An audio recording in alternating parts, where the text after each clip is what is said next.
esse personagem é literal ou fictício? Maravilha. Boa pergunta, pastor Paulo.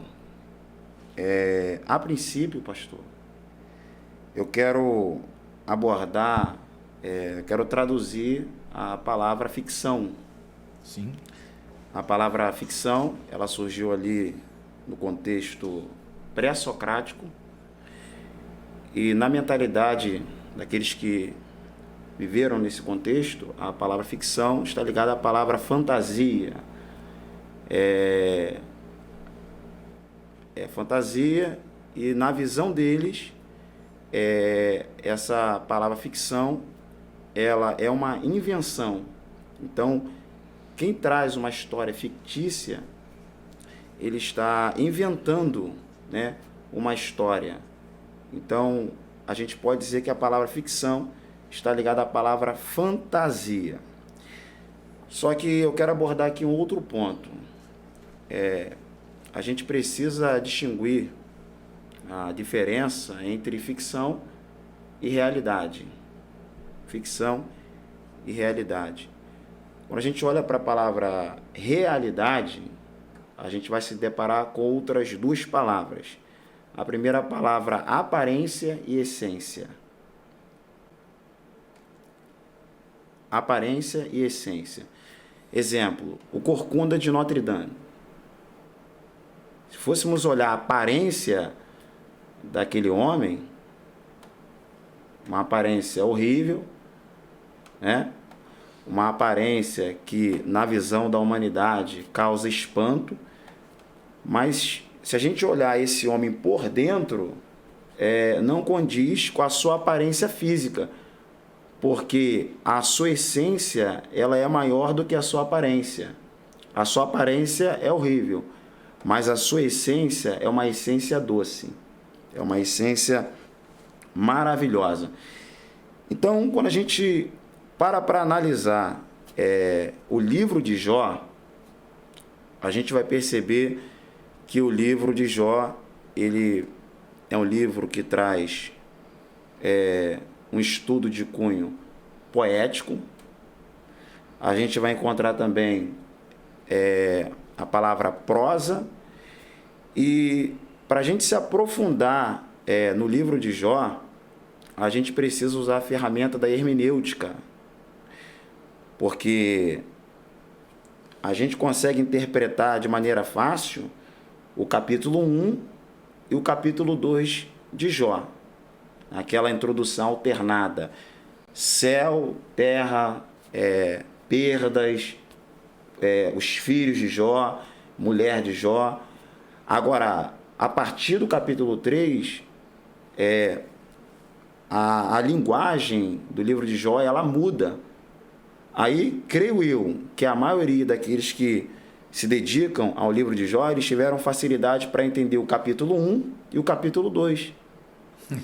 E a maioria dos cristãos ou daqueles que já leram esse livro, eles vão saber interpretar também o capítulo 42 de Jó. Agora, entre o capítulo 2 e o capítulo 42 de Jó, a leitura ela se torna um pouco mais complexa.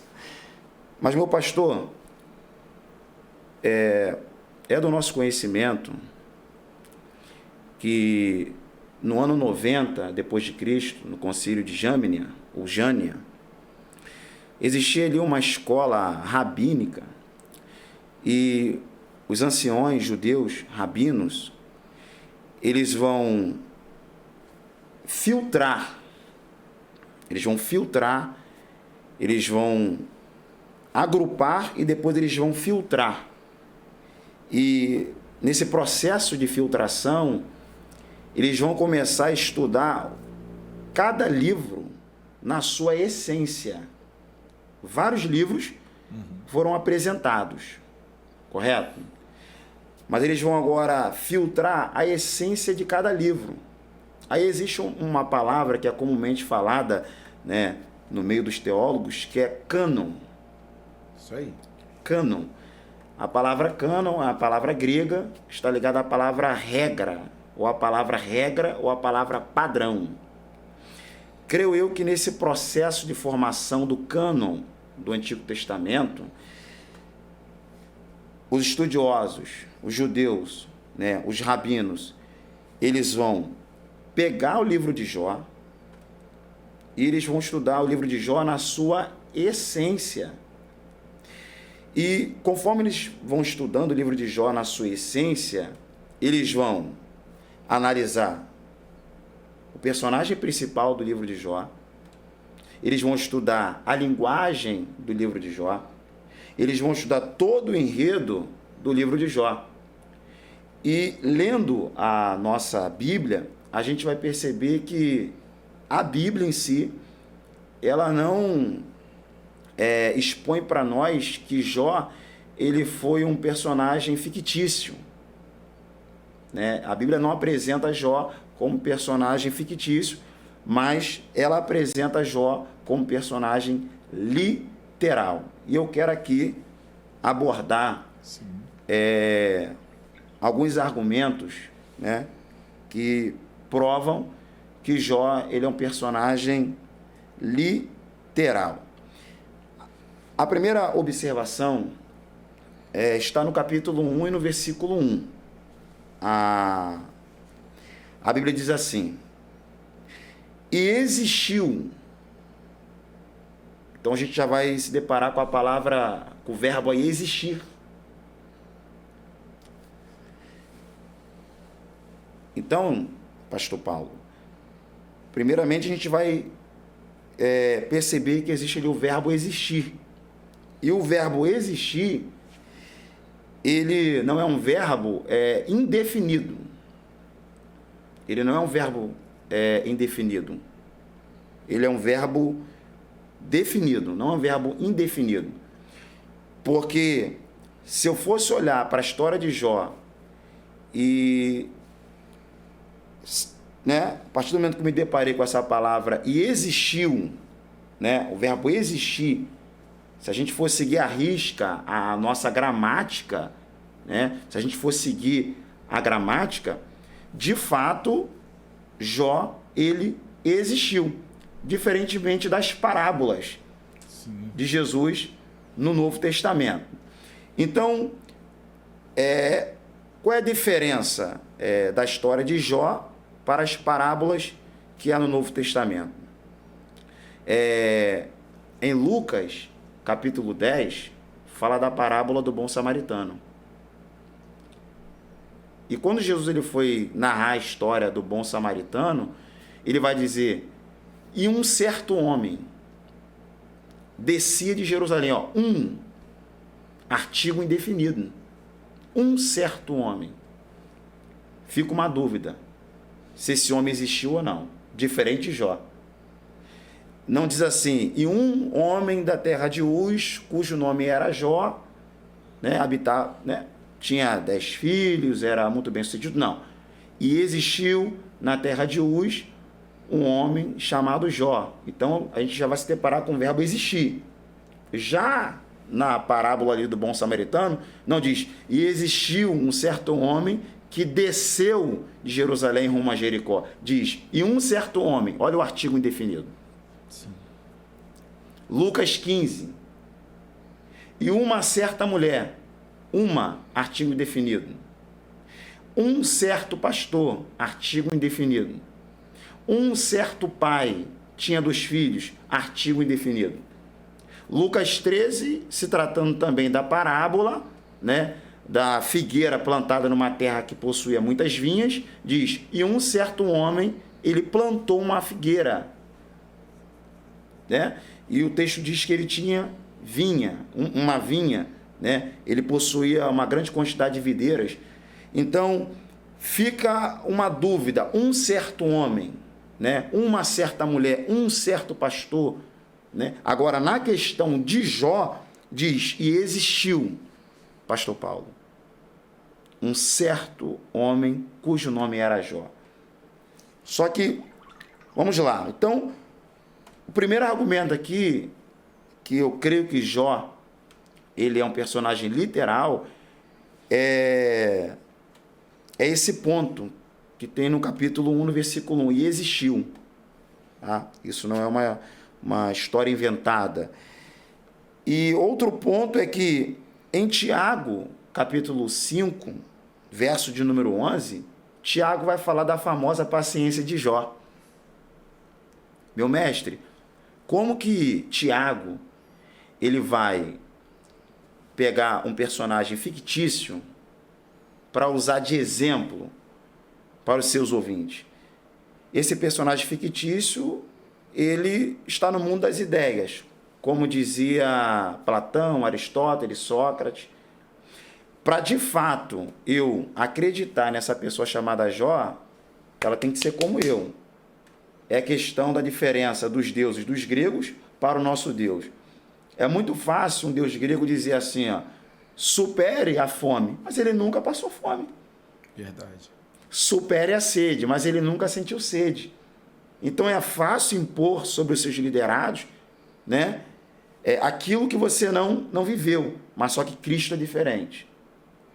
Ele desceu aqui, ele foi traído, então naquele grande dia, quando alguém dizer, Deus, sabe por que eu te abandonei? É porque o Senhor não sabe o que é traição. Mas, lendo os evangelhos, a gente vai perceber que quem traiu Jesus? Judas. Senhor, eu abandonei o Senhor porque o Senhor não sabe o que é negação. Mas quem negou Jesus? Pedro. O Senhor não sabe o que é ser despejado, o Senhor não sabe o que é dormir na rua, ou não ter um lugar para reclinar a cabeça. Lendo os evangelhos, Jesus falou o quê? O Filho do Homem não tem onde reclinar a cabeça. Então, contra fatos, não há o quê? Argumentos. Então, Tiago ele não pega uma pessoa fictícia para usar de exemplo. Ele pega uma pessoa que viveu. Esse Jó é literal. Ele foi carne. Então, o Tiago, ele pega Jó e ele usa como exemplo para os seus liderados ou para os seus ouvintes. E uma outra pessoa, pastor, Ezequiel, capítulo 14, versículo 20, ele fala de Noé, ele fala de Daniel e ele fala de Jó. Os três justos. Na versão judaica a gente chama de tzadik. A palavra justo no hebraico é justamente isso, tzadik. Maravilha. Que referência linda, Diego. Eu lembrei dela esses dias. Até fiz um vídeo aqui como resposta sobre a questão do livro, porque eu acho que muita gente lê a Bíblia e deixa passar detalhes como esse.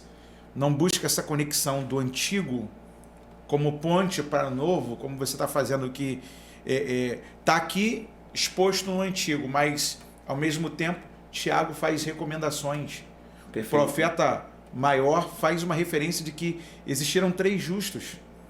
E esses três justos, né, Daniel, vai falar sobre, o Ezequiel vai falar sobre Daniel, o Jó e o terceiro, Noé. E os três são fantásticos as suas histórias. Quando você acopla um ao outro, faz um paralelismo, você vai ver que, caramba, os caras foram de verdade. Isso. Por quê? Olha a contradição daqueles que acreditam que Jó foi um personagem fictício. Mas ele acredita em Daniel, ele acredita em Ezequiel, ele acredita em Noé. Como pode Deus apresentar duas pessoas que são literais, mas uma pessoa que é fictícia? Não tem como. Não tem como. Então a maior prova que Jó ele viveu, é um personagem literal, é o exemplo que Tiago dá no capítulo 5 e que Ezequiel ele dá no capítulo 14 do seu livro. Só que é um outro detalhe também, pastor, que vai diferenciar, né, para a gente não ficar muito preso a somente essa questão de Jó fictício ou literal. A gente precisa aqui discorrer com outras perguntas. É que se a gente olhar para o cenário do livro de Jó, pegando todo o enredo da história de Jó, a gente vai perceber que, se a gente pegar Dragon Ball Z, tá? Naruto, além do personagem ser fictício, o local que ele está também é fictício. Os outros personagens são fictícios. além dele ser fictício, tudo que está em volta dele também é fictício. Certo? Sim. Se eu tenho o entendimento que Jó é fictício, certamente estou abrindo uma brecha para dizer que o Deus que aparece no livro de Jó Também é fictício. Se eu afirmar que Deus é fictício, eu também estou abrindo brecha para dizer que a pessoa que aparece ali, além de Deus, que é o diabo, também é fictício. Então, eu creio que Jó é literal, o nosso Deus é literal, o diabo ali é literal, né? É do nosso conhecimento que após o exílio na Babilônia, eles vão ter o conhecimento de dois seres. Sim. Porque antes do exílio, eles acreditavam que o bem vem de Deus e o mal também. No livro de Jó, estudando, né, na sua profundidade, na sua raiz, existe uma pergunta que está no topo: por que o justo sofre? Aí ela abre brecha para aquilo que a gente chama de teodiceia, a questão da origem do bem e do mal. Então, assim, o livro de Jó é um livro rico. Tudo que há no livro de Jó, creio eu, que é literal. Jó é literal, Deus é literal, o diabo ali é literal. As pessoas que aparecem no livro de Jó, Bildade, Elifaz, Zofá e Eliú, são literais. E também, pastor Paulo, a região que Jó vivia era uma região literal, porque a terra de Ude estaria localizada ali entre Damasco e Rio Eufrates. E se a gente pegar o William Coleman ou pegar aí um Atlas, né, voltado para a geografia do Antigo Testamento, a gente vai entender que essa região chamada Uz, ela existiu. Então, contra fatos, não há argumento.